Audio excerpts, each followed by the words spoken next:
Hey, welcome to the Small Business Made Simple podcast, brought to you by socialmediaandmarketing.com.au. Being in business is never easy, but it can be simple, or at least simpler. Join me, your host Jen Donovan, every week where we focus on marketing, social media, and working towards simplifying your business.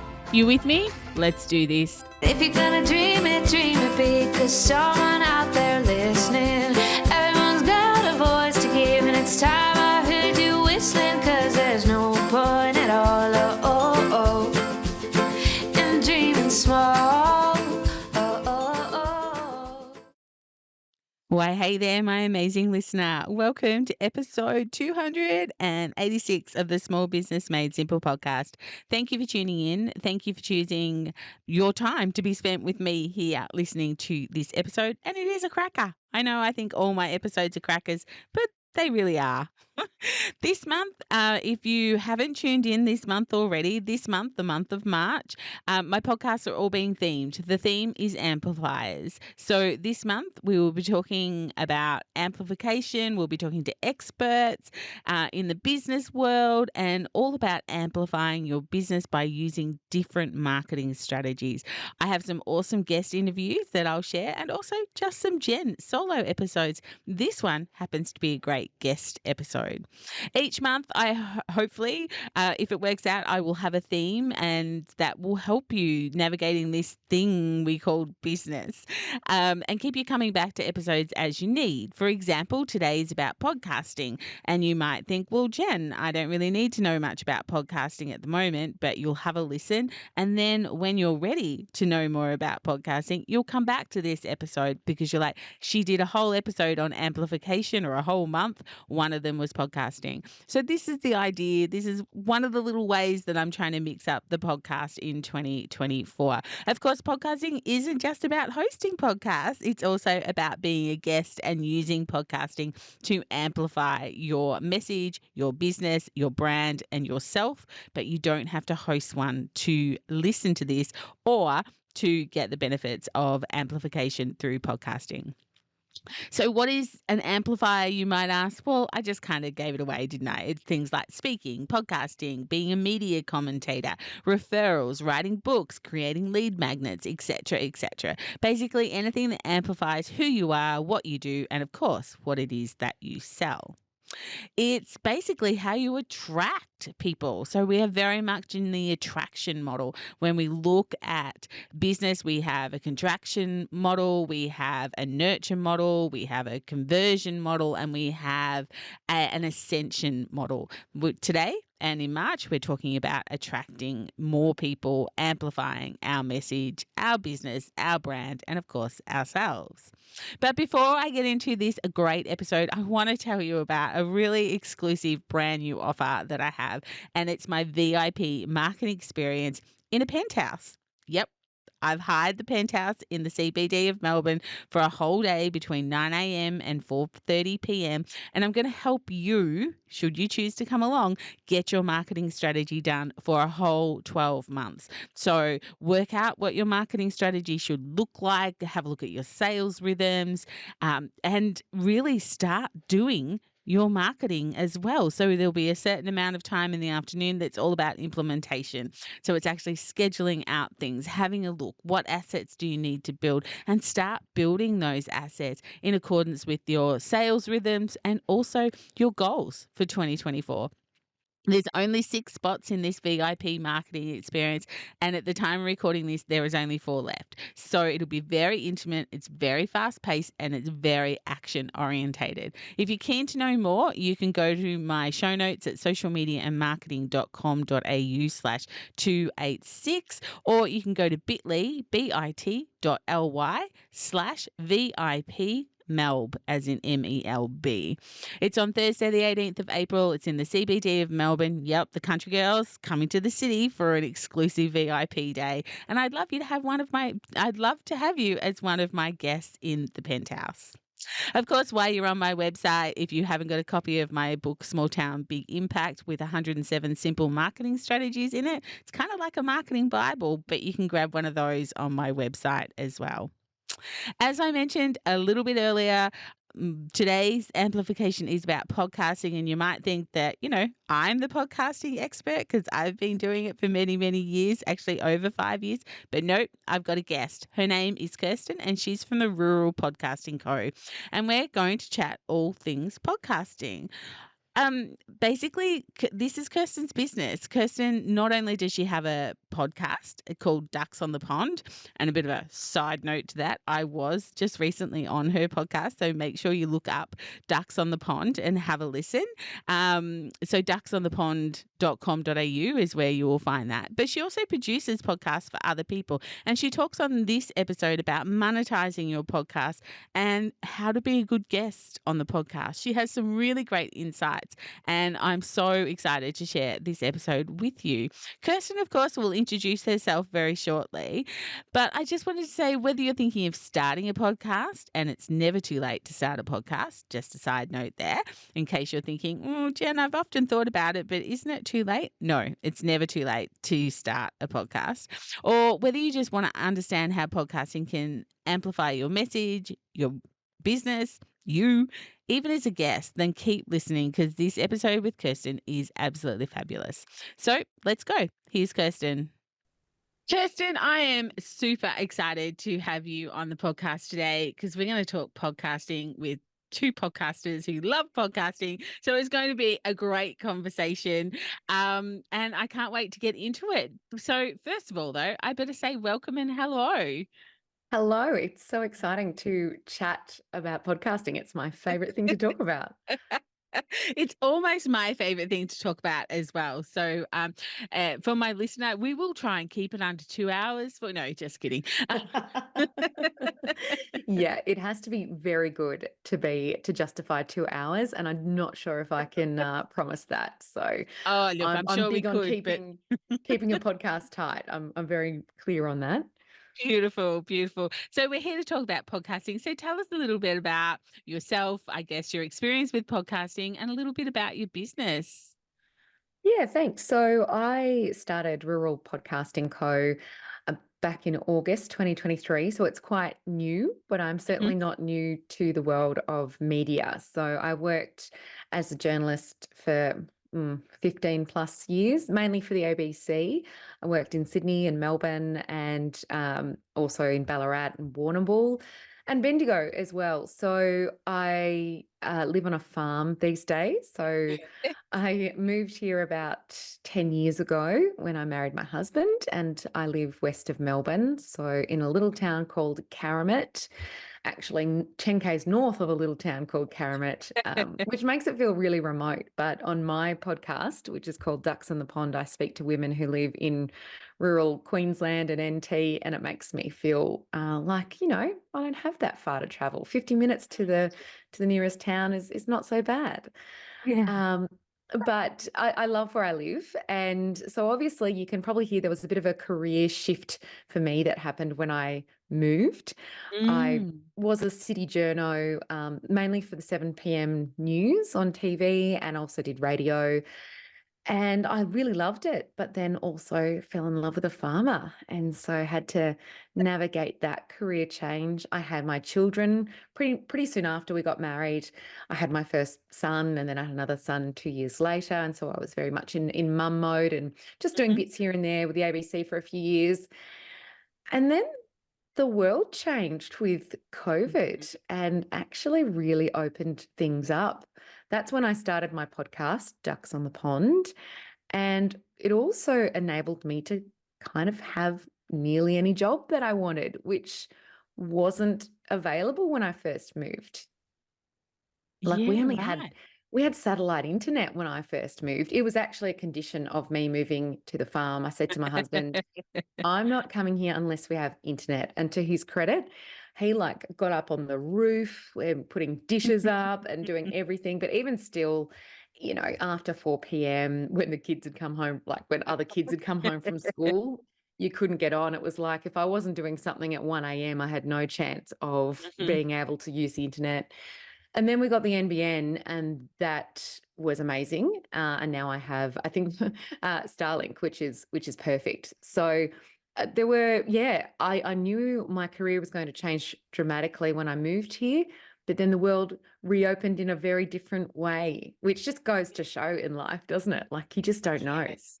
Yeah, no, you just don't know what's around the corner for sure. It's very yeah, and the world did change so much for so many people. But to go from journalism to podcasting, what was the thing that made you go, I'm going to start a podcast, I'm going to call it Ducks on the Pond, which I really do need to ask you where that name come from as well.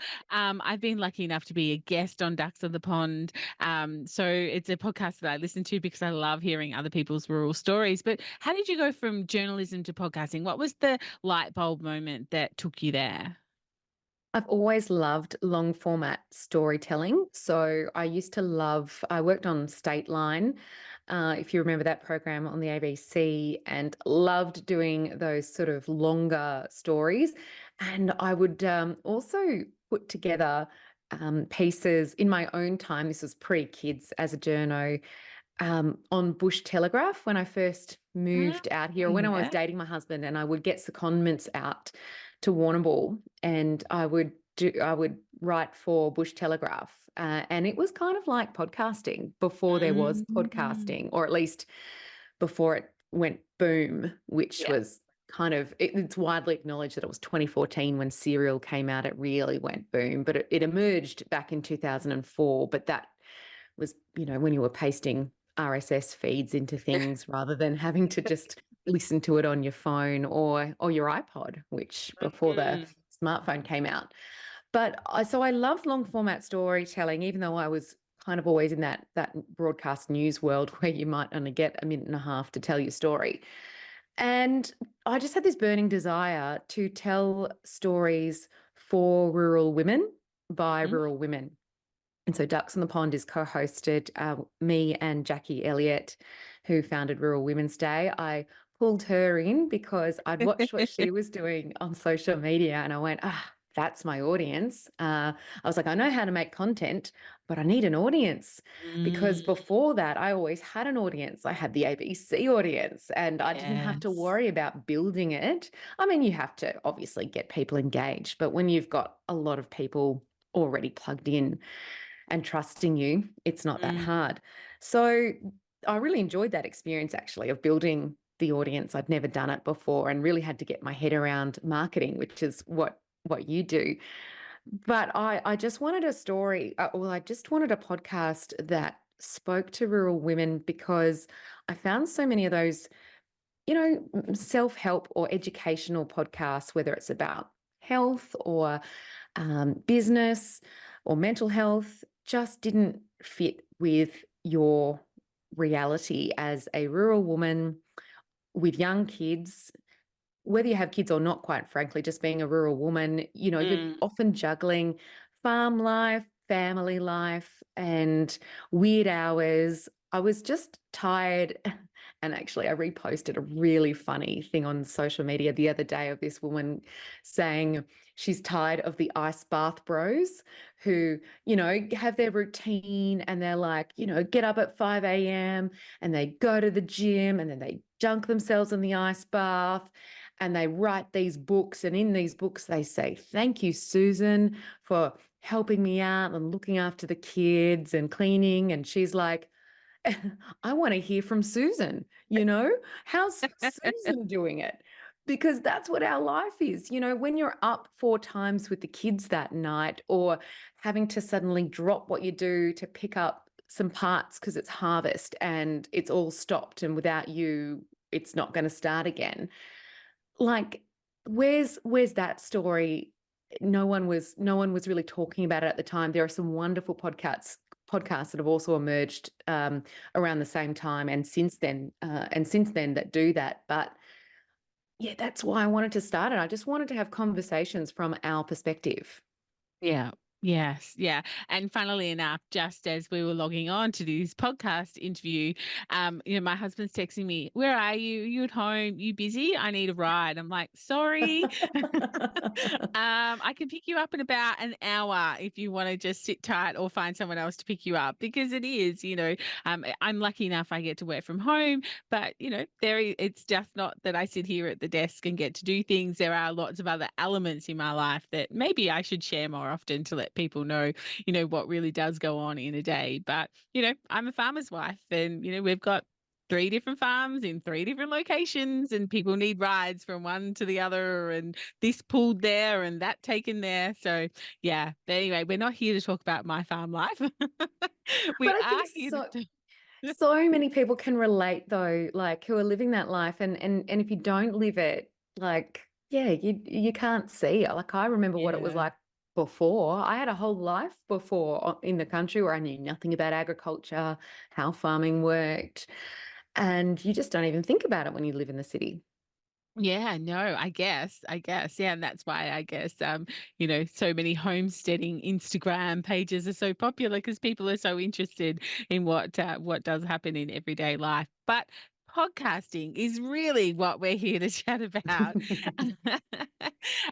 So you have a podcast. I have one. I have a couple of podcasts that I've done. I have another one that's tinkering around in my head. I love the medium because I find, and I'm certainly the person who scrolls through TikTok. I might stop and watch, I don't know, 10 seconds of a clip. I might watch a minute of a clip, depending on how interesting it is. But I don't sit there and probably watch the same thing for 30, 40 minutes and that sort of thing. Whereas podcasting, you can keep people's attention for that long. And you can really, if podcasters are good, you can really feel that you're having that conversation with them in your head. So it's such a powerful medium, in my personal opinion. But if someone is listening and they're like, oh, I kind of have thought about it a few times, but I'm really not sure where to start, where would you recommend that they start if they're thinking about doing a podcast? Well, I think you've really got to want to do it, Mm. because it is a commitment. So I say that front, first. And that's how I started my podcast, was I really want to do it. And ducks on the pond, by the way, before I forget, it means it's an old shearing shed saying from the 1800s. And the men used to say it when a woman was approaching to warn the others so that they would Ah, behave appropriately, not swear, not say things you wouldn't say in front of the woman. So we've called it ducks on the pond as a kind of nod to, conversations that we shouldn't be having, but we have anyway. It's, sometimes I say, ducks on the pond, it's not about baking scones, or we actually talk about the things that we really talk about, because I think sometimes there's this outside opinion, and I was guilty of this as a city journalist years ago, thinking that like the country is just the CWA. Love the CWA and they're great, but like women talk about everything, we talk about everything, right? yeah, And absolutely. it's not like we're just sitting there baking jams. Like some people might be, but there are many women running amazing successful six-figure businesses whilst Yes. also farming, or many women running farms, or there's all sorts of amazing stories out there of what women Mm. are doing. So that's the idea of it. And we talk about everything from, reproduction to, yeah, starting businesses. But going back to podcasting, which is, my business, Rural Podcasting Co., then grew from doing my podcast for a few years and really learning the business of podcasting in the process. Mhm. So that is why I thought I would love to help others start podcasts too. So that's what I do. I have a coaching service, and I also have an agency service. So, you can hire me and I might do the strategy for you, or I might do the whole thing for you, or just the editing or the storytelling, the scripting. But I do have another program and it's mainly for people who have small businesses that can't afford the money to, just pop on a podcast, because it is costly, because it's so time consuming, right? Like Yes. it's not a cheap thing to outsource an entire podcast, but you can do it yourself. So that's what I teach people: how to start a podcast, or how to improve an existing podcast, and how to grow it. So to start a podcast, the first thing I say is you've got to really want to do it. You've got to have something that you want to find out about. And I often say that podcasting, it's more of a movement than anything else. Like, you almost want to create change. Like, that's just what I felt about. I wanted a platform for women that really reflects the diversity of who we all are in the country, where we have a space to talk freely about issues in the way that we do, whether it's about, periods, pelvic floors, abortion, starting killer businesses, and there's just no judgment. This is just, we talk about it. So have a movement, because with a podcast you're building a community just as much as Mm. you are an interesting thing to listen to. So kind of think about that, and you might already have a community that you can tap into, and if you do, that's great. Like, if it's a podcast to sit alongside an existing business or organization, then you likely already have a community that you can then start to grow from. Mhm. And Yeah. in terms of starting it, like some practical tips, I always say just start. It's going to be messy in the beginning, and you have to be comfortable with that. It doesn't have to be perfect. Your 10th episode is going to be a lot better than your first, and that's okay. And you can start with not a lot. Like, you need a microphone. I won't budge on that. You need a microphone, but other than that, you can use platforms that are for free. Like, there's Audacity, that's free if you wanted to edit using something that's free just to get started. Or there's some great programs that use AI now, and they're the ones that I use. And they might cost you $400 a year in a subscription. And I love them because, yeah, they make my life easier. They're kind of quick to use. Yes, you have to learn how to do it, but it doesn't take that long. So Yeah. yeah, I think it's an investment in yourself when you learn how to podcast, because then you also open up the world to networking. You've got an Mm. excuse to invite anyone that you want to meet on and spend half an hour, whatever it is, with them, because you're offering them a platform. And there's no better way of networking than offering something to someone. So I think it's great on so many levels. Yeah, 100%. I think that it's opened so many doors for me purely from the networking point of view. I've actually got to educate myself really quite selfishly every now and then. I get a guest on because that's the trouble I'm having in my business. And I get to ask them questions that I know that I want to know, but I know that lots of other small business owners would like to know as well. But I kind of almost get like an hour free with this person that would normally cost me a couple of $1,000s, and they're more than happy to do it because, I've got a great audience, a great community, and, it's giving value to them and they're getting something from it. And so am I. But it's just opened, friendships and collaborations and partnerships. It's certainly spectacular in that way. But it is a lot of work, like you say. When I started this podcast, so I'm in year 6 now of my podcast. I wrote 27 episodes, or really, that's a lie. I wrote 27 titles down of all the things that I thought I could talk about. And, in there were a couple of people that I knew I could tap on the shoulder and say, can I interview you, etc. And then I thought, well, we'll just do 27 and see how we go. Obviously, that's, 250 episodes or so ago now. But I just managed to keep going, and I managed to still meet some great people and have them on my podcast. But you made an interesting point there, because I've been podcasting for so long. You talked about AI. Do you feel that AI programs are making podcasting easier, and therefore maybe if someone hasn't started their I guess their in is maybe a little bit easier than what it would have been 5 years ago when I started? Yes and no. So yes, in that the editing is definitely easier. So you can just, And the yeah, do. marketing, And the marketing. potentially, because they will break it up and snip it for you and all that sort of thing, potentially? Yeah, but the AI in that regard is still a little bit hit and miss. Mhm. Like, they'll create social posts for you, but it won't be written particularly well often. Mm. The transcripts are very good, very handy. They've improved a lot over the years. But I think it's harder in that podcasting now has changed from really just being about the audio, about the listening experience.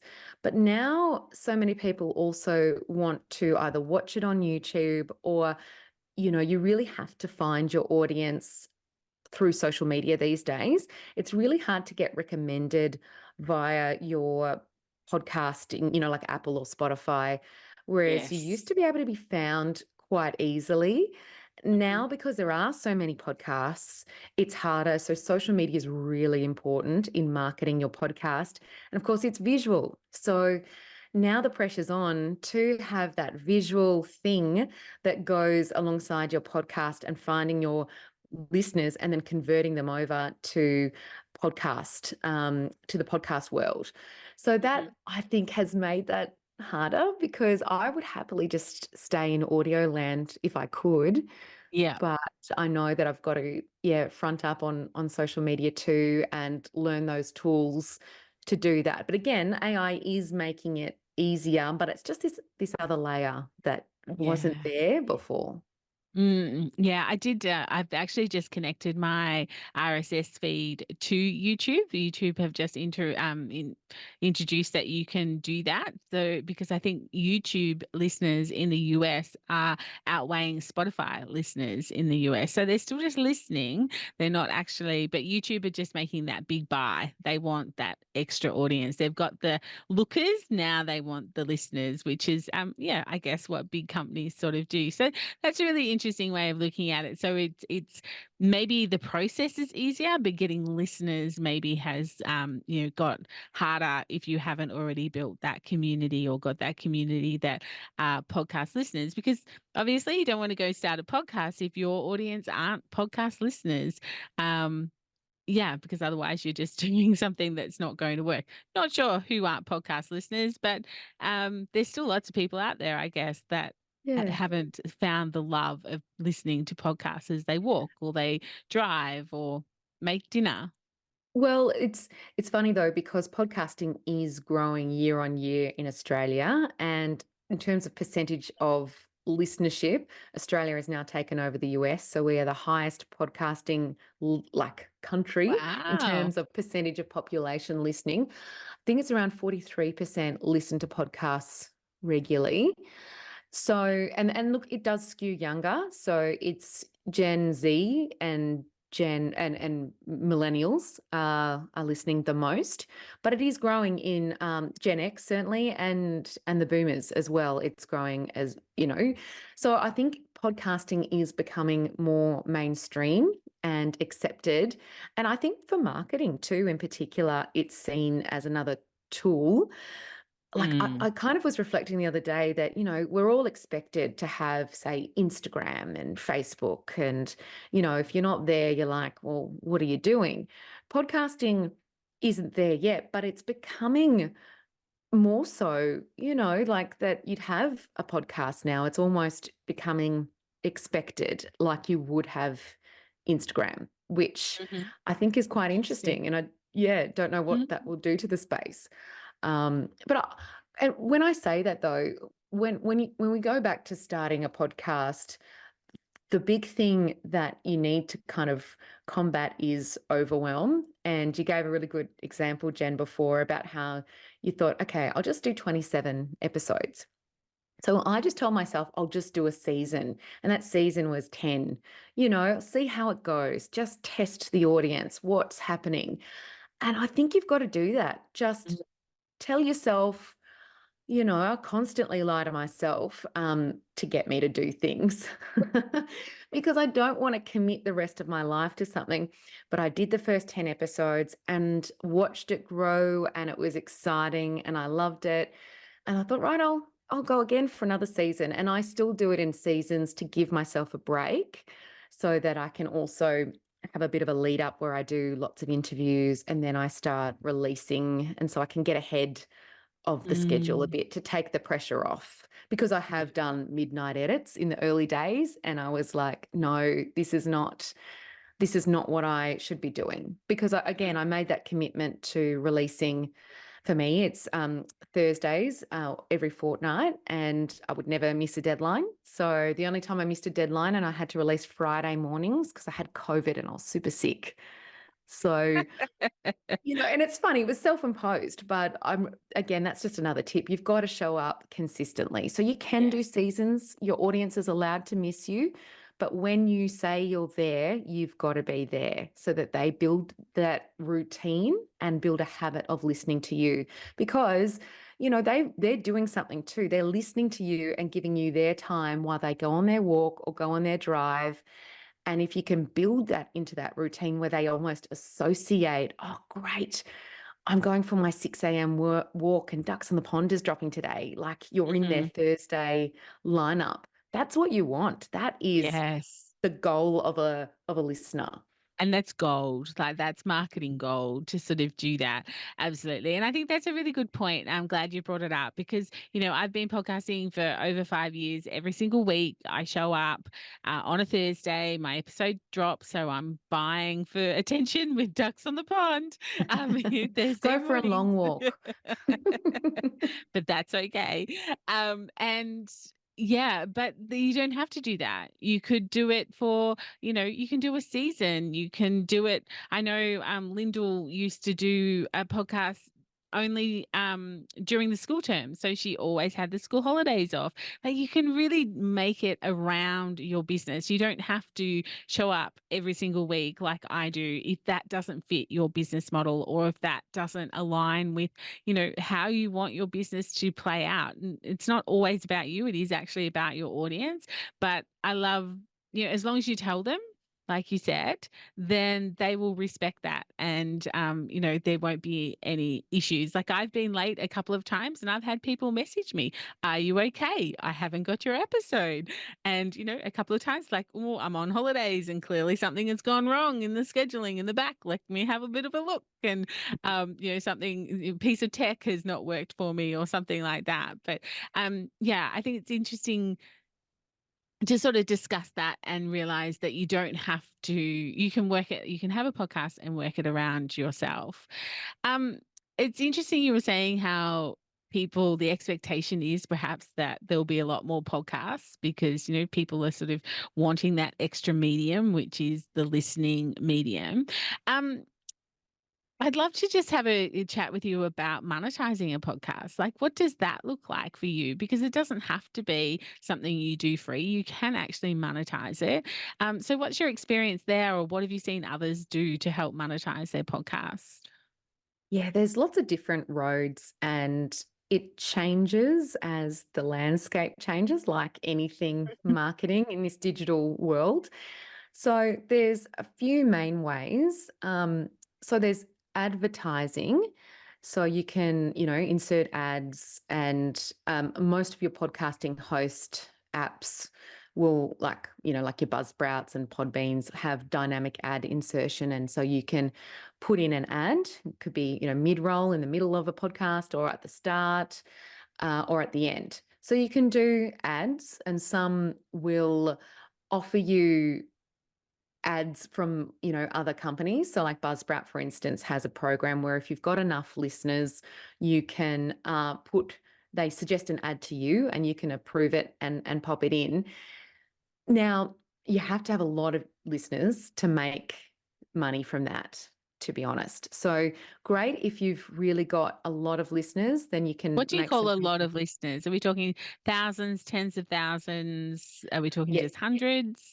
Well, if you've got thousands, you're still only going to make, $50 to $100 a month through that kind of a scheme, which, I don't think's that great. You have to always weigh up, do I want to give my listeners ads? I much prefer, for the smaller podcasts, which most are, sponsors, because then you're getting your niche. So you can charge more for sponsors when you really dominate an area. And again, when you're starting out in podcasting, think about what your niche is. It might be your area of expertise or your area of just absolute passion, and you're on this kind of mission and movement to find out more about it. whatever that is, then you've got a marketing, you've got a market there. So for me, that's rural women in Australia and New Zealand. That's who I Mhm. speak to. The numbers are limited. How many rural women listen to podcasts in Australia? Like, I've got a kind of cap on my growth no matter what, but I have Yeah. a niche. And for businesses who want to speak to that niche, then that's gold, right? So Mm. you can charge more for that, and also give someone more of a bespoke kind of offering. Like you might say, you might even interview them for a few minutes, or you might make an ad for them, or you might say, okay, package it and include um, coverage on your social media or blog or newsletter or whatever as part of the package. So you can do it that way. I've Mhm. found a lot of podcasts getting success with that. Mhm. Again, especially the smaller ones with a well-defined niche. Then you can, and of course, with that, analytics will give you that sort of information. So you can find out, most of your podcast hosts will give you kind of breakdowns of where your listeners are. Mind you, they'll put your listeners in city areas rather than country. Like, so Very frustrating. yeah, I know that most of my listeners are not really in Melbourne and Sydney. They're in Mhm. Victoria and New South Wales. They're not in Yes. the cities. So, and they'll give you, gender breakdowns and that sort of thing. So that's really useful that you can then, create a nice sponsorship prospectus and offer that to businesses. Another way of monetizing is memberships, subscriptions. So if your podcast really falls in that movement category and you know that people are just going to come with you on it and really want to support you, then offering them sort of exclusive access to you. So it could be that you have ads for uh, people who are listening from outside, and then you have membership. You get to listen ad free. You might have some bonus content for them. You might have, 10% or 20% off products that you have. So you can monetize it that way as well. And so that there's Patreon and a few others that allow you to do that. And there's also, Apple has now launched its subscription base model as well. Mhm. So you can do it through Apple, but then to do it on Spotify, you'd have to do that separately. It's a bit of a Yes. murky world, right? Because Patreon's great and it's been around for a while. It does what it does really well, but it makes people have to take another step and kind of Yes. have to sign up with Patreon and find you there. In Apple, you're like, great, I'll just go into Apple. It's done. If you're an Apple listener, which I am, but keep in mind that it's Spotify and Apple are, neck and neck, but Spotify is now beating Apple in terms of the listeners. And now that YouTube is kind of coming into the race as Yeah. well. So, Mhm. Apple, you're only going to get people on who find you through Apple. And it just makes it, yeah, a bit messy. And Apple also wants currently 30% of your membership income for the first year, and then it's 15% onwards. And that's a lot compared to others. Yes. And it's a lot for a small business owner who is trying to make money out of their content and out of their podcast. So, yeah, there's lots of things to weigh up. But yeah, they're really interesting. Thank you so much for sharing, your wisdom on, how to make money from your podcast. Of course, putting your own things in your podcast, like, the courses that you sell and getting them. For me, my podcast, I really am trying to encourage people to just take one more step deeper into my world, because listening is quite passive. I listen to a lot of podcasts, and to get me to take the next action to go and maybe join their Facebook group, or to have a look at their course they're selling, or, to join their membership or whatever, like that's a big leap. And so it's that consistency, I guess, of reminding people that, how they can come just that little bit deeper into your world, and then maybe the sales messages can sort of come from a different avenue as well. So, Yeah. but it depends on And what you want for your podcast. Not everyone wants to sell things through their podcast. Some podcasts are for the fun of it or informational, and that's okay as well. Yeah, exactly. And for me, Ducks on the Pond was always like started because I wanted to. And now we have sponsors, and that's great. And that helps it stay sustainable. It's not a huge money making exercise for me at all. It's still very much for the love, but I have monetized it in a way. But I suppose now you could almost say it's somewhat of a marketing tool in that while I'm not there selling to you, I'm just telling good stories. Mm. Rural women is who my audience is. And, who do I work with mainly? Rural women. I do work with men. I've got 2 male clients, but the rest I can tell you now are all women. Yeah. So that's that probably helps in people getting to know me and building that trust, which is what happens when you listen to podcasts. You get to know someone Yes. by listening to them and know what they're saying is true and that they're an authentic kind of a person. They're not Mhm. some kind of random that you see on Instagram telling you that they're going to make you, earn 6 100 figures grand in in. 30 days. Oh, exactly. When I see that now, I'm like, no, I just can't. It makes me Yeah. so angry. Mhm. But so I Yeah. think podcasting is great for that. And it's all about where it sits in your value ladder, which is something I'm sure you talk about all the time. And I think often podcasting sits really early on in the ladder when it's a public podcast, that is, when it's listening for everyone. I think it's really just an opportunity to talk about things in your niche and not to sell so Mm. much, but just to have good, interesting, useful conversations to show people that you know what you're talking about, you're passionate about it, and they can just get to know you without that hard sell. So that absolutely is a podcast, like a justifiable way, because you might make your money out of all of the other things, like whatever Yes. your business is. That's where the Yeah. money is probably going to come in, Yeah. rather than the podcast. That said, like Mm. I do have some clients I've worked with that have had success with having offerings that you can download. So a small amount of money to then get the how-to kind of thing.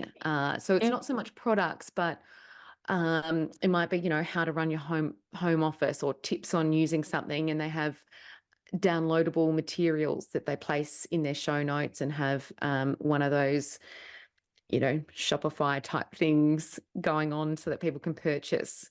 And, Yeah. and they've had some success. Again, I wouldn't say it's a huge money making exercise, but yeah, Mm. there are many ways that you can monetize a podcast or keep it as a marketing tool as part of that value ladder that you offer.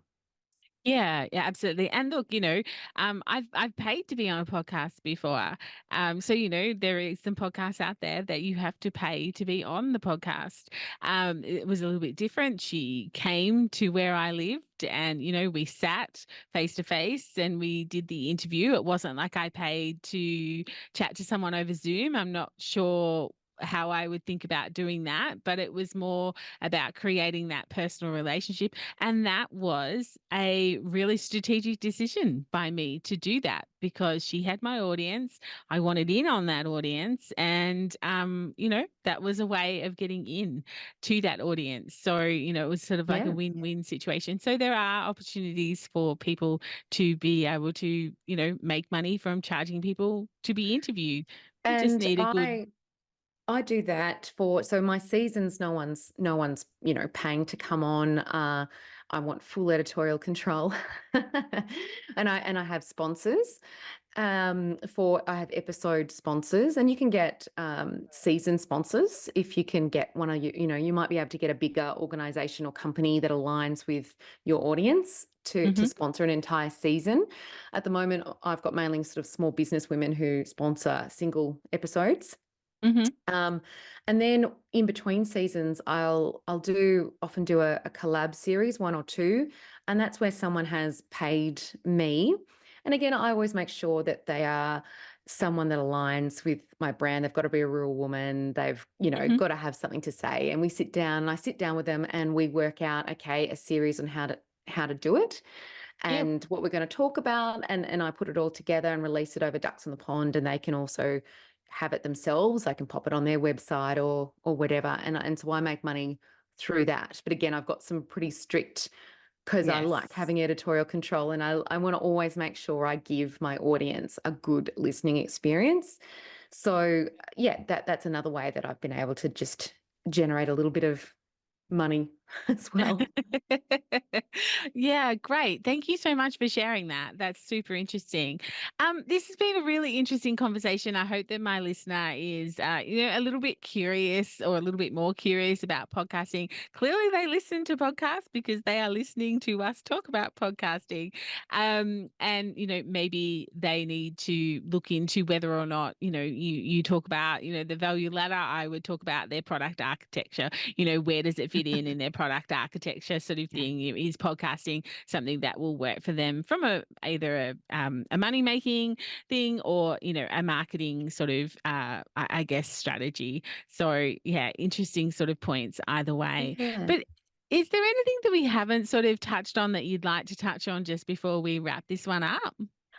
Only that you can also have internal podcasts, which I think is Ah. fantastic for, private groups, or perhaps it could be an offering that you have. Perhaps you have a service or a membership for whatever it is that you do, and you can Mm. offer them a podcast. And I mean, for instance, I have a business coach who really helped me establish my business, because content creation is my happy place, and podcasting, but not necessarily how to make a viable business. So I've got a coach, and I'm loving that experience. But she's got a 5-minute podcast every Monday. It comes out. It's just for us, her 20 or so coaching clients, and it's great, and it really invigorates me for the week. I listen to it every Monday, and I'm like, great. Awesome. And it just gives me something to reflect on and think about for my business and get me in that right frame of mind.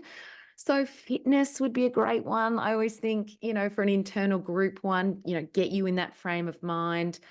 Or it could be something like, information that is you would pay for. So it could be investor insights or business insights, or you could use it as a tool for larger organizations to help get to know each other or get across a topic. I know large organizations that might even be across the country or the world who use podcasting as a way to introduce new people to the team, Create community. create community. Exactly. Or Mm. I did a podcast recently for a large organization on sort of sustainability and climate change and greenhouse gas emissions, so that other parts of the organization that were working, not necessarily at the coalface of that, but supporting, it might be in IT or legal or HR, could kind of understand the main operations of the business by listening to a podcast series that we did on it. So, and it was for their,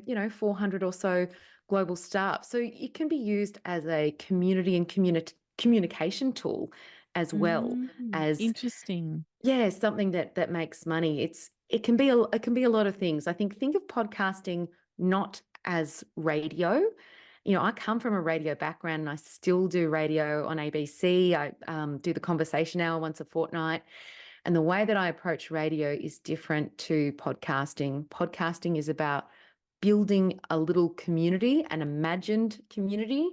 And radio's got this whole broadcast thing. It's just slightly different. It's not the same thing. You want to Yeah. come in with your niche and your movement, and that's what it's about when it's, yeah, podcasting. Interesting. Thank you. And look, yeah, internal podcast, that's really interesting as well. Um, yeah. So many things to think about. Thank you so Mm. much.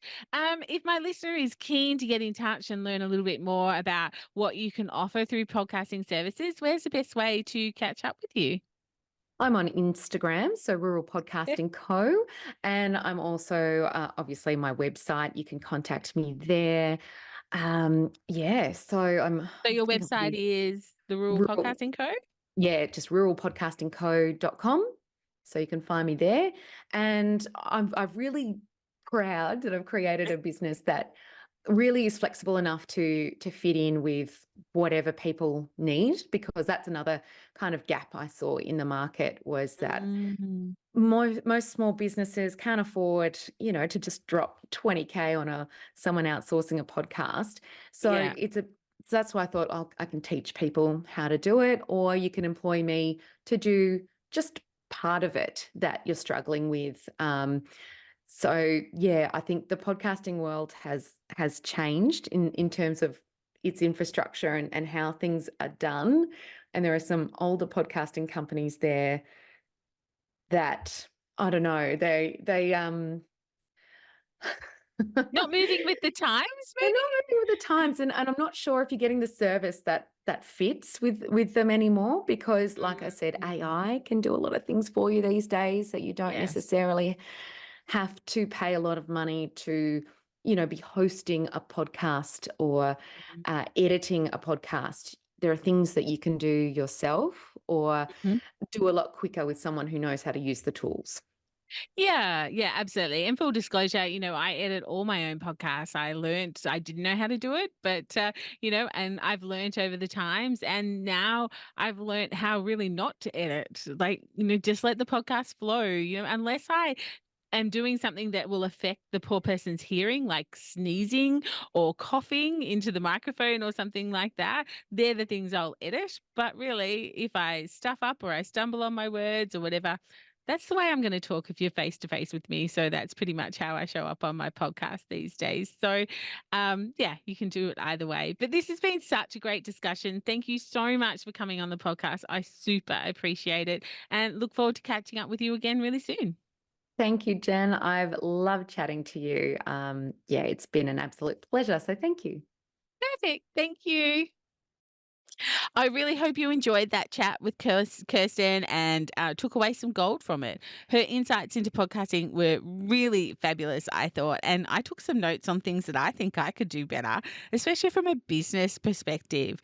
Even though I've been podcasting for over 5 years, there's always something to learn.